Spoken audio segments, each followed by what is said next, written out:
Welcome to the deep dive. Today we're tackling something absolutely fundamental, often invisible, but truly critical in medicine: sterility. I mean, it's literally life or death for so many products. How do we really know that injection or that IV bag is totally free from bugs? We're pulling back the curtain today on the, let's say, very complex world of pharmaceutical sterilization, and we're getting our insights straight from the source, the European Medicines Agency, the EMA. Specifically, their guideline on sterilization of pretty much everything: the medicine itself, active ingredients, excipients, even the containers.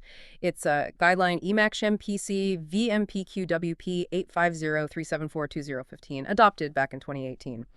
So our mission, to give you a real understanding, kind of a shortcut, into the methods, the incredibly strict rules, and, well, the justifications required to make sure these products are safe. Think of it as the inside track on the science keeping sterile medicines safe for you. Okay, let's just jump right in. There's a core idea here, right? Sterility isn't something you can just, test at the end and say, yep, it's sterile. Exactly. That's not how it works. It has to be built in through the whole process: design, validation, control. Why is that difference so important? Well, a final test only looks at a sample. Yeah. It tells you if that sample's okay.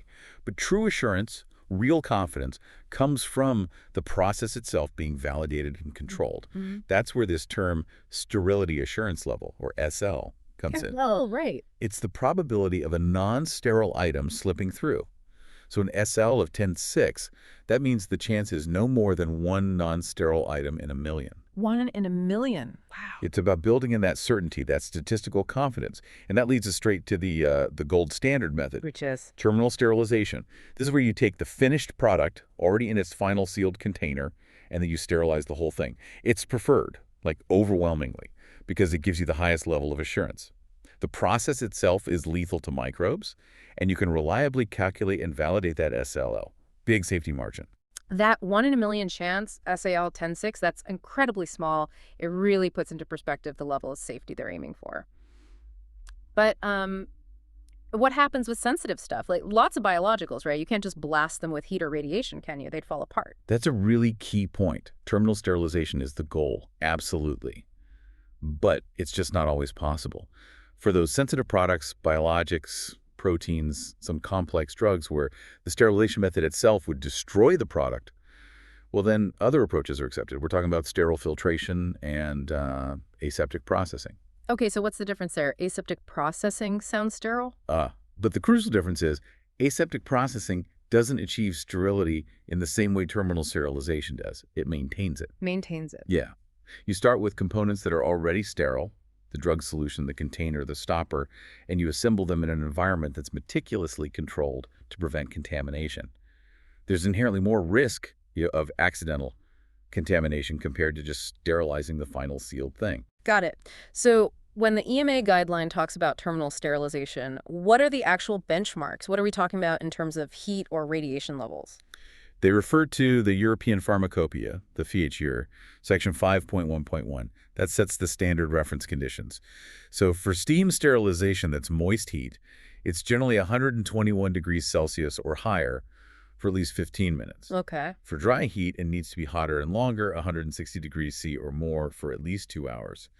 And for ionizing radiation, the benchmark dose is 25 kilograms or kg. Those are the established baselines then? Exactly. Those are the well-understood reference points. Okay, so we know terminal sterilization is the top choice. Let's really dig into the specifics now. How do these different methods actually work, and what do companies need to show regulators? What's the proof? Right. Well, before we even get to the specific methods, there's one thing that applies across the board: bioburden control. Bioburden. Sounds serious. It just means the number of microorganisms present before you start the sterilization step.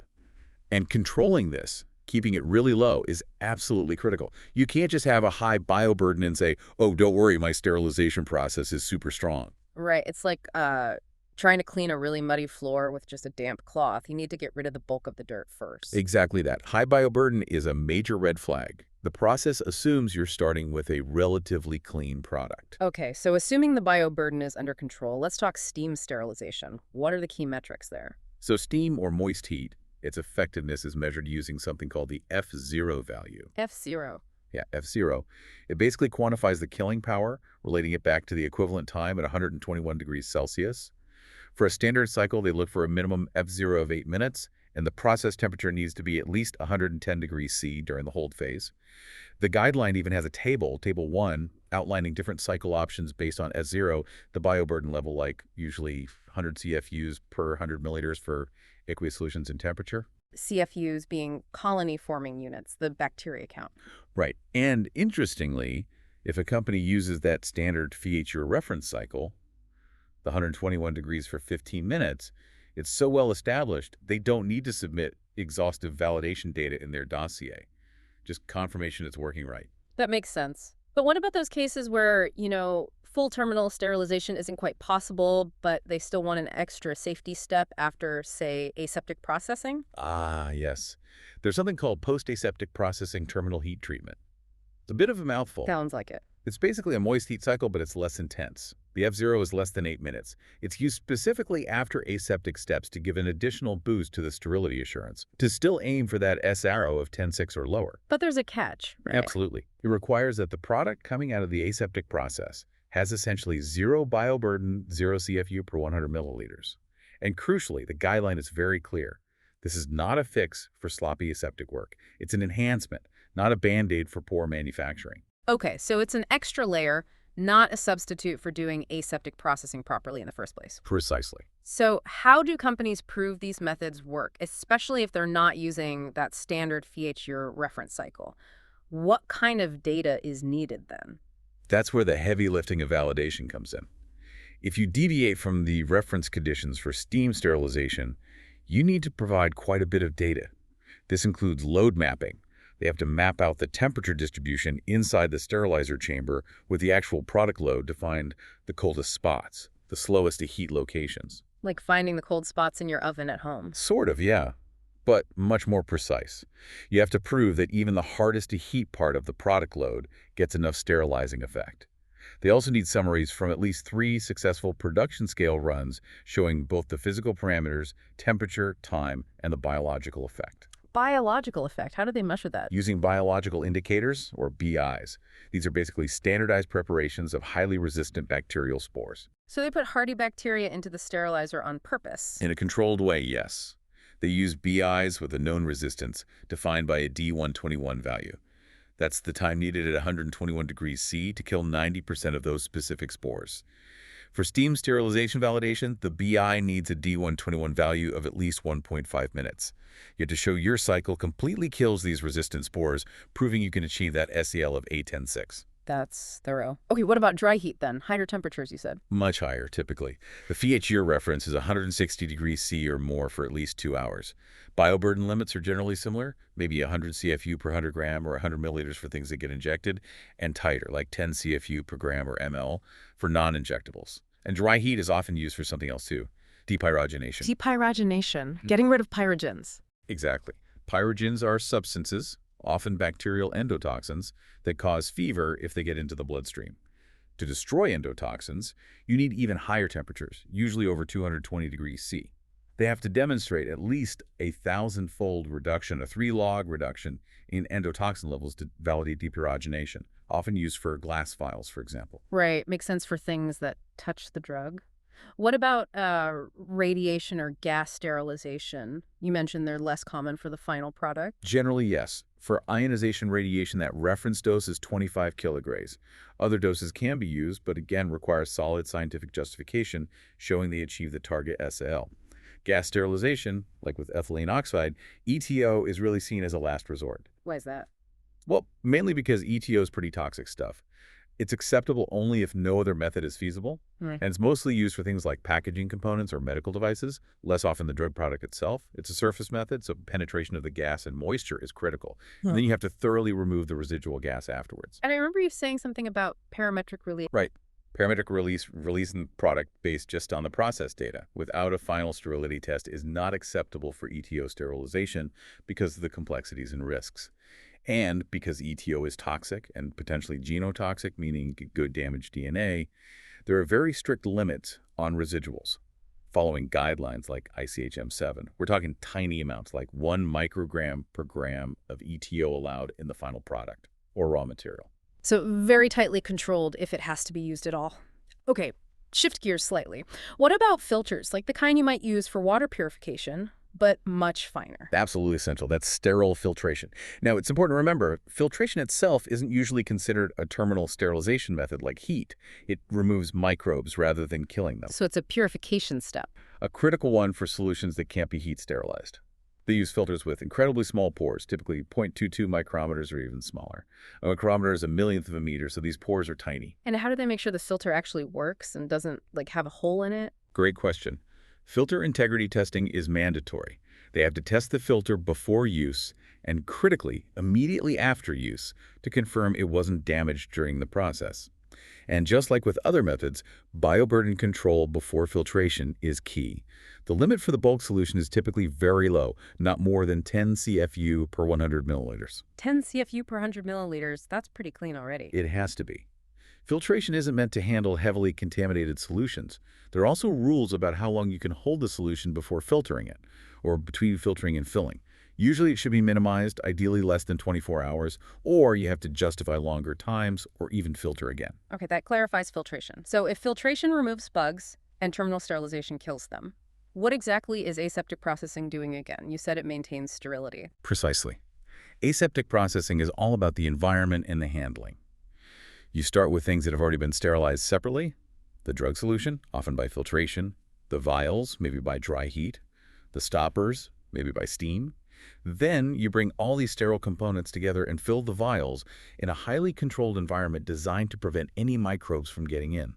Think sterile clean rooms, isolators, robotic handling, gowned operators. Like working inside a sterile bubble. That's a good way to put it. And just like filtration, there are strict limits on how long you can hold sterile components or the filled product before sealing. Again, typically minimized and justified if over 24 hours. And how do they prove that process works? If you're just trying not to contaminate anything, how do you test it? Through media simulations or media fill. Media fills. Yeah. Instead of filling vials with the actual drug, they run the entire process using a sterile microbiological growth medium like a nutrient broth. Ah, so if any stray bug gets in. It will grow in the broth. They incubate all the filled vials afterwards. If any turn cloudy, it shows a breach in the aseptic technique somewhere along the line.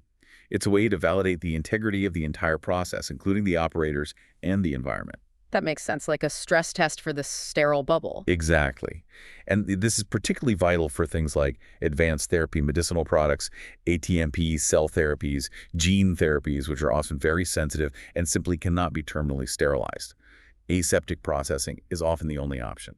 Okay, wow. So we have terminal sterilization as the gold standard, then filtration and aseptic processing for sensitive products, with things like post-aseptic heat treatment as potential add-ons. It's a complex landscape. What does this all mean for the manufacturers then? How do they actually decide which path to take? It can't be just, oh, this one seems easier. Definitely not. The guideline is very clear that everything has to operate under good manufacturing practice, GMP. And for any sterile starting materials, the active drug, excipients, containers, the details of their sterilization, including the site where it happened, have to be documented in the product's quality dossier submitted to regulators. And interestingly, if a supplier of, say, sterile containers or excipients doesn't have an EU GMP certificate, maybe they're based elsewhere. Which can happen, right? Oh, absolutely. Yeah. In that case, the ultimate responsibility falls on the manufacturer of the final medicine. They have to audit and evaluate that supplier's quality system themselves. Although for containers, compliance with specific ISO standards often helps. There are ISO standards for dry heat, ETO, moist heat, radiation. Meeting those is generally seen as a good indicator of quality control. ISO standards, okay. But the big decision, which sterilization method? You mentioned decision trees in the guideline. Yes. Figures 1, 2, and 3 in the guideline lay out decision trees. And the guiding principle is crystal clear. You must pursue terminal sterilization first. Companies have to demonstrate they made substantial efforts to make terminal sterilization work. Substantial efforts. What does that mean in practice, like reformulating the drug? It can, yes. They might need to optimize the formulation, change the pH, try different excipients, or even select a different type of container material that's more compatible with, say, heat or radiation. The decision trees essentially force you down the path of highest sterility assurance first. You move from heat methods to radiation, maybe filtration with aseptic processing, only if the higher assurance methods are truly proven impossible for that specific product. You have to take the first feasible option. So, what if terminal sterilization is possible, but it maybe causes some minor degradation, creates a few impurities? Is that an automatic out? Can they then just jump to aseptic processing? Not necessarily. That's a really important point the guideline addresses. It acknowledges that impurities might form, and it points to other guidelines like ICH Q3B and M7 for assessing those. But if those impurities are, say, known human metabolites, or they're at levels already considered qualified and safe based on toxicity studies, then terminal sterilization might still be considered feasible. So, it's a risk-benefit calculation. Exactly. You have to weigh the risk of those specific degradation products against the inherent risks and complexities of aseptic manufacturing. It's not always a simple choice, and it needs strong scientific justification. And there's another interesting twist.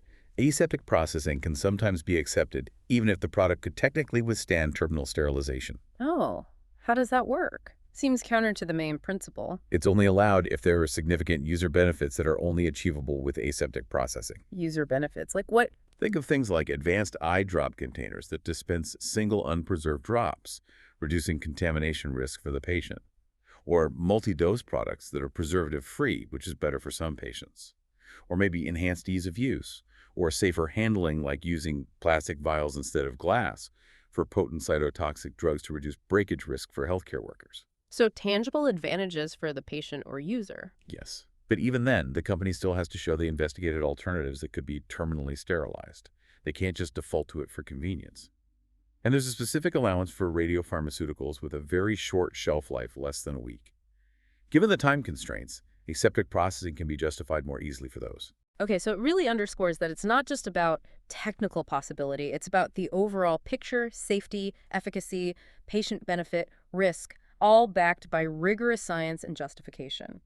This has been a truly fascinating dive into the world of pharmaceutical sterilization. Honestly, the layers of control and validation are quite incredible. What really stands out to me is that multi-layered approach, Yeah. controlling the bioburden way back at the start, choosing the absolute best method possible, validating every parameter, checking filter integrity. It's immense. It really is, and I think what's remarkable is how the entire philosophy isn't about relying on a final test result. It's about building quality and sterility assurance into the process itself, validating that process, and then controlling it meticulously every single time. That's where the real confidence comes from. It's a huge testament to the science and engineering involved. Absolutely. So, for you listening, hopefully this gives you a real appreciation for what goes on behind the scenes, that sterile product you might use. There's a profound commitment to safety embedded in its creation, guided by these detailed scientific principles and constant checking. The fact that companies might completely re-engineer a drug formulation, potentially spending millions just to achieve terminal sterilization instead of aseptic processing, that really highlights how non-negotiable this level of safety is considered. Makes you wonder, doesn't it? Knowing this level of rigor exists for sterility, what other unseen layers of quality control are built into the products we rely on every day? Something to think about until our next deep dive.